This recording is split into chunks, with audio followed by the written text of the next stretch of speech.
తిను తింటా.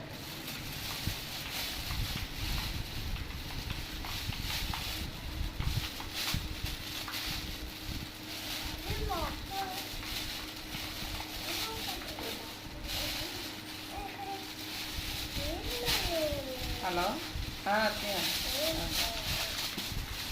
లేచాడు వచ్చి.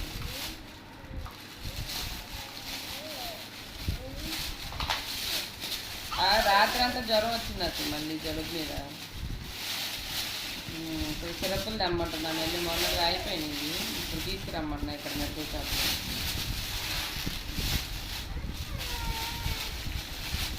లేచాడు వాళ్ళ నాన్న బొమ్మలు ఇస్తాను ఓపెన్ చేసుకుంటున్నాడు, తీసుకున్నాడు ఇప్పుడు. ముందే వచ్చినాయి వాటన్నిటి దాచాడు వాళ్ళు ఇద్దామని. ప్యాకింగ్ లాగా చేసి ఇస్తే ఓపెన్ చేస్తున్నాడు.